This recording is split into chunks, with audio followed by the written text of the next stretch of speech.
2부 시작하겠습니다. 네. 보수 정당의 재건에 대해서 지금 많은 유권자들이 또 관심이 있을 것 같습니다. 왜냐하면 네. 사실은 이 선거 결과는 제일 놀란 사람이 유권자일 것 같아요. 유권자들도 사실 이 정도로 한쪽이 쏠리기를 바라지는 않았을 것 같거든요. 어느 정도 견제와 균형을 늘 원하는데 한쪽이 너무 많이 쏠렸다는 점 때문에 유권자들도 우려가 있을 것 같습니다. 그래서 어떤 식으로든 보수 정당이 재건되기를 바랄 것 같습니다. 그래서 재건하는 데 어떤 도움을 줄 수 있는 이야기를 좀 재건 조건에 대해서 조금 말씀 주십시오. 아, 굉장히 어려운 말씀하시네. 사실 비판하고 평론하기 쉬워요. 네, 그렇죠. 근데 글쎄요, 재건이라는 게 우선 몇 가지로 나눠보면 이제 글쎄요. 리더십이라든가 정책이라든가 또는 네. 조직이라든가 이 몇 가지 전면에 대해서 나눠볼 수 있을 것 같은데요. 우선 이제 글쎄. 리더십에 대해서는 지금 한국당 내에서 지금 여러 가지 문제들이 논의되고 있거든요. 어쨌든 그 총괄 선대본부장 했던 김종인 총괄위원장 위주로 좀 가자. 또 한쪽에서는 당선된 분들이 당내 인사들을 중심으로 해서 조기 선당대를 열자. 또 한쪽에서는 이번에 약간 득표력을 보여준 30대가 전면에 나서는 그런 30대 기수론, 이런 지도부론, 이런 게 또 있습니다. 그런 각각의 제조건에 대해서 조금 장단점을 좀 설명을 주실 수 있을까요? 글쎄, 일단 우리나라 얘기를 하기 전에 좀 외국 얘기를 볼 것 같으면은, 제가 아까 말씀드린 이제 영국의 그 대처 보수당 장기 집권의 노동당이 완전히 형편없이 되는데, 그러니까 결국엔 그거는 내부에서 그래도 옥스퍼드이 나오고 보통 노조 출신이 아니고 그런 몇몇 의원들이 그렇게 이제 거기서 이제 스스로 큰 거죠. 크고 이제 그야말로 당 이러면 안 되겠다 해서 이제 리더십이 그걸로 바뀐 거죠. 그것이 이제 토니 블레어의 노동당 40대 기수론이었죠. 그렇죠. 혁명이었고 그래서 노동당 장기 집권했죠. 이런 것에 대해서 한번 우리가 생각해 볼 필요가 있을 것이고, 그리고 또 미국 같은 경우는 닉슨 탄핵 직전까지 가서 사임하고 나서 공화당이 완전히 무너졌죠. 무너져서 76년에는 카터 같은 그렇게 경험도 없는 사람이었는데 다행히 카터가 4년간 너무 망가져 버렸어요. 그래서 이제 그럼에도 불구하고 단임이 끝나고 근데 이제 공화당이 다 망가진 게 아니라 이제 캘리포니아 주사위에서 이제 워싱턴 공화당과는 멀리 있었던 로널드 레이간 캘리포니아 주사위였던 레이간도 있었고 그 부통령이었던 조지 H.W. 부시 아버지 부시는 워터게이트를 공화당이 망가질 때 유엔 대사 외곽에 나와 있었군요. 중국 대사 CIA 국장으로서 경험 쌓고 준비됐었죠. 이런 준비된 사람이 있었어요. 그래서 공화당 12년 황금기를 보냈죠. 저는 그런 거를 볼 때 이렇게 무슨 외부에서 비대위원장 하고 이런 거로 당이 살아나냐, 나는 아니라고 봐요. 아니라고 보고 근데 그런 당내 이제 주자들을 중심으로 그렇죠. 해서 그러니까 지금까지 실패를 다 경험 삼아서 그리고 실패에 책임이 없는 사람들이 그래도 있지 않겠습니까? 그리고 이제 그런 사람들 중심으로 좀 크고 또 이제 이미 그런 사람들을 갖다가 좀 실패에 책임 있는 사람들은 물러나서 그런 사람들을 좀 이렇게 키워주는 그래야 된다고 봅니다. 근데 지금 글쎄요. 30대 기수로는 조금 너무 좀 이런 느낌이 좀 있는 거죠. 좀 그러니까 당 대표가 되기보다는 지도부에 포진할 수는 있겠지만. 글쎄요. 그리고 일단 30대라는 게 지금 지난번에 지금 한국당에서 20대 30대로 당선된 사람이 제가 알고 있는 지역구에서 또 김성원 정의화 부의장님 보장할 때 김성원 의원 의장하고 그다음에 이제 김세환 의원이 40살 가까이 된 30대 그밖에 없던 걸 알고 있어요. 지역구에서. 그러니까 이제 농사를 못한 거죠. 못한 거고 지금 요번에도 제가 볼 때는 눈에 띄는 이렇게 별로 잘 없어요. 그래서 그리고 또 하나 조심할 것은 이게 젊은 사람들 괜히 젊다는 이유만으로 그렇게 하는 거 아닙니다. 일을 해야 된다고 누군가는 이야기하더라고요. 밖에 그리고 나가서 열심히 사회에서 평가를 받을 만한 없죠. 뭐랄까 내공이 좀 있어야죠. 또 배양간 그냥 뭐 청년 어쩌고 해서 뭐 비례대표 뭐 우세지구 그래봤자 난 별로고. 그리고 또 하나는 참 제가 이건 좀 뭐 가정인데 제가 만일에 이번 선거 같은데 공천을 했으면은 이렇게 민주당이나 뭐 정의당 보면 항상 강조하는 게 다양성 아닙니까? 나는 거기에 따라가면 이게 100점 100패입니다. 난 거기보다는 능력 위주의 우리는 국가를 이끌어갈 수 있는 이런 식견과 학력과 경력과 이런 걸 갖춘 사람들을 연령별로 그런 거 무시해버리고 그렇게 해서 전면습을 하겠어. 그래야 차별화가 되죠. 똑같이 다양화해서 저기가 30대면 우리도 30대야 뭐 어쩌고저쩌고 하면 그거 집니다. 이길 수가 없어요. 어? 그래서 이렇게 된 거예요. 나는 그러니까 저기 그리고 그것하고 뭐냐면 이게 우리 그 보수라고 하면 다가오는 이미지가 과거는 그랬어요. 과거는 비례대표 의원만 해도 그 의원들 자들은 과거 한달랑이 나왔습니다. 그렇죠. 그렇죠. 네. 근데 그 다음에 이제 민주당이나 당시 야당들은 그래도 이제 뭐 시민운동이랄까 뭐 이런 좀 풀뿌리 이런 거로 되어 있는 사람들로 되어 있는데 최근에는 이거 흉내내는 바람에 그렇죠. 이것도 끝 저것도 없어. 그러니까 이렇게 되면 아무짝에 쓸모가 없는 거야 그냥. 내가 좀 지나치게 말하면 그래요. 난 그래서 그러면 이 보수주의가 살 길은 뭐냐? 보수운동의 기초는 그 지적 운동이 돼야 되는 겁니다. 왜냐하면 그 진보운동의 기초는 인텔렉츄얼한 게 아니라 정서적인 거예요. 근데 인텔렉츄얼하지가 않잖아요 도대체. 그리고 과거는 내가 한 말은 아닌데 과거는 한나라당 시절이면 국제회의 같은 거 하면 의원들 영어 되는 사람이 좀 있어 갔지 않습니까? 저 미국 의원들하고 영어로 대화가 되는 의원이 과거는 한나라당에 많았죠. 지금은 어떤지 아세요? 더 없으면 더 없지. 그렇게 돼버렸어요. 그게 왜냐? 어설픈 진보 흉내낸 거예요, 이거. 제가 말하는 것은 진보도 진보의 장점이 있어요. 보수는 보수의 장점이라면 제가 볼 때는 그 지적인 저기 뭡니까? 지적인 토대, 기초.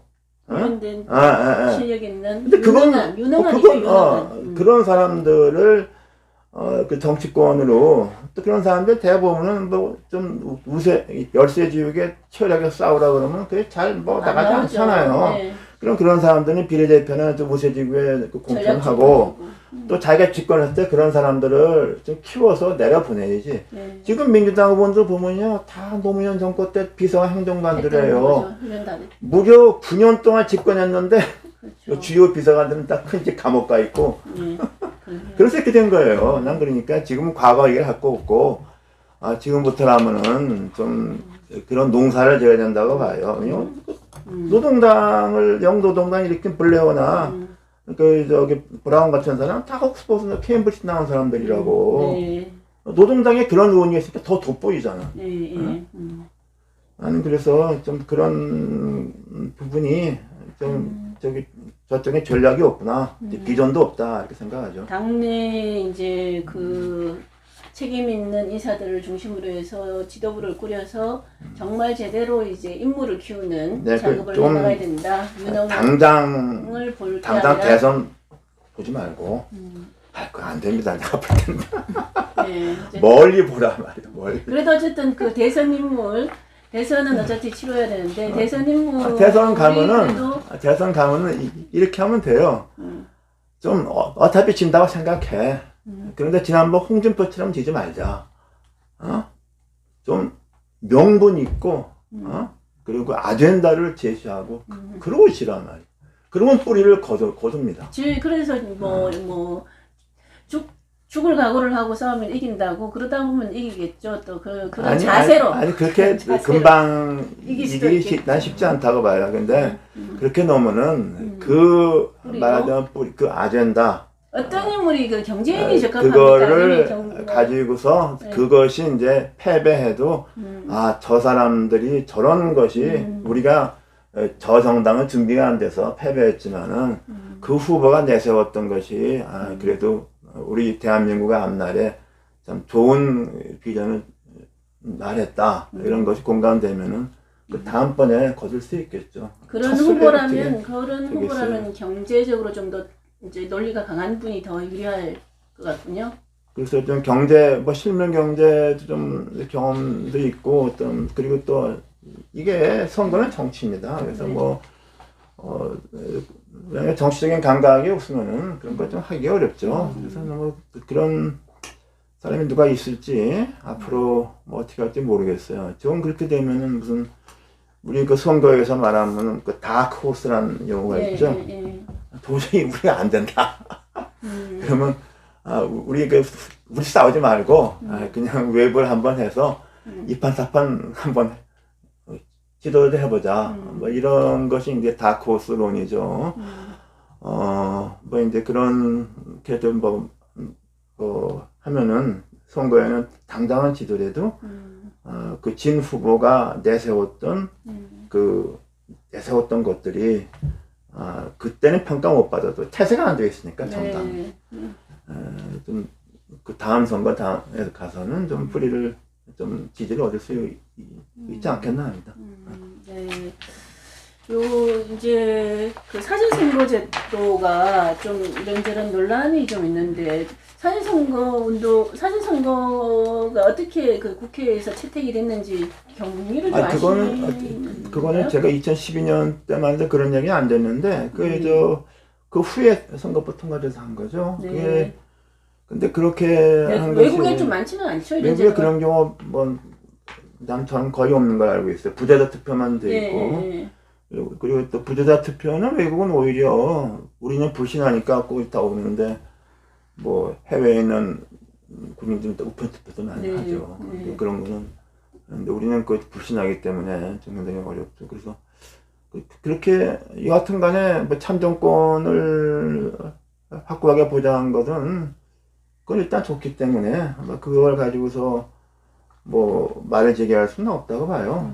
나는 뭐 그게 상당히 어떻게 보면 우리가 앞서간 거죠. 우리처럼 그 IT가 잘 되어 있으니까 어디 가서도 그냥 즉시 바로 할 수 그거한테 있고. 팬테스틱 하지 않습니까?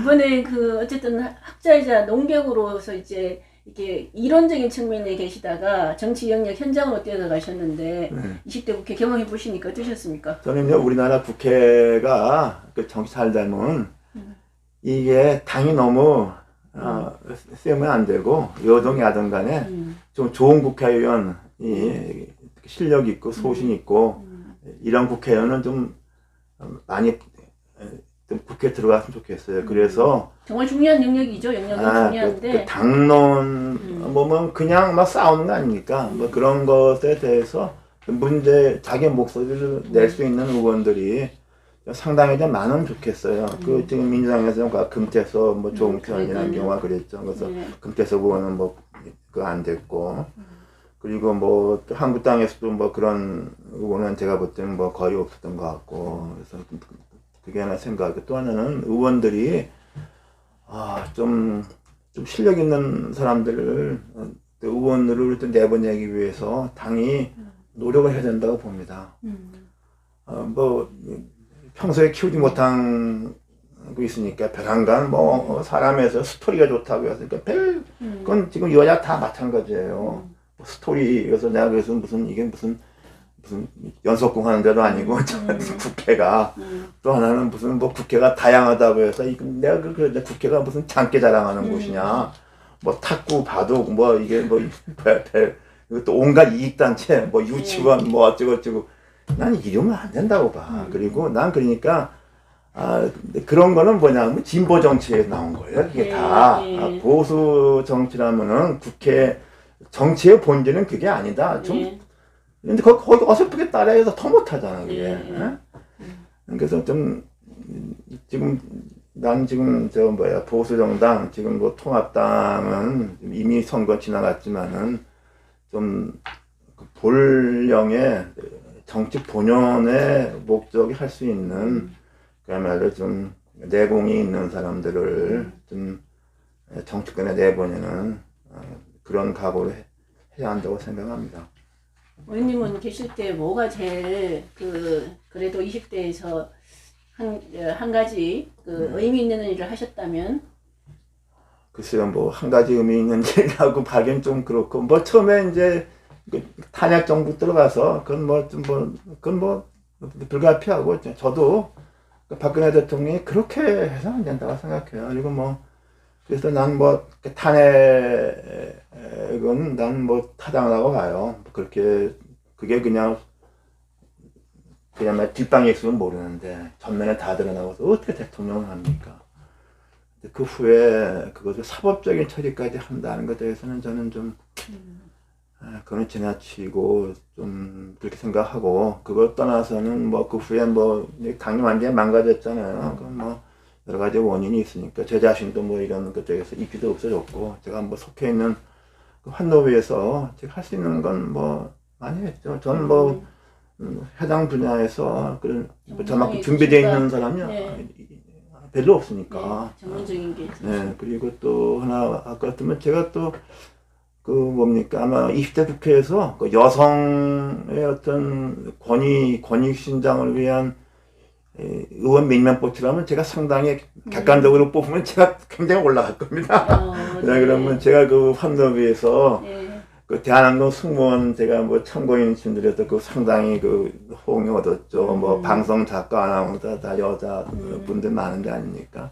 또 제일 마지막에도 제가 또 간호사들 근로 조건이 굉장히 나빠요. 네. 그래서 근데 말도 못하고 의사가 눌려서 제가 그걸 한노회사에서 고용노동부가 대형 병원 근로감독을 세게 해가지고서 지금 뭐 간호사들 근로 요건이 확 바뀌었다는 거예요. 그래서 간호사 회장께서 자기는 간호사 문제는 보건복지부하고 복지부만 한다 그랬더니 더 센 데가 있더라고요. 너무 고맙습니다. 그렇다고.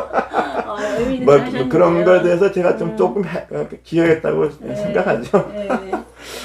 전반적으로 이제 이제 사회로 총선을 짚어주셔서요. 마지막으로 이제 한국 정치가 나아갈 길이라면 나름 이렇게 전문가로서 이렇게 좀 전반적인 여야를 떠나서 한국 정치가 나아갈 길에 대해서 한번 저는 이게 똑같은 얘기 반복하는데 그 정당 공천제도 이게 바꿔야 됩니다. 그리고 정당이 너무 낙후돼 있어요. 자, 제가 왜 그러냐? 제가 대학 후배 교수를 보면요. 30대, 40대 교수들, 서울에 있는 대학 교수들 보면 학력 보면 기가 막혀요.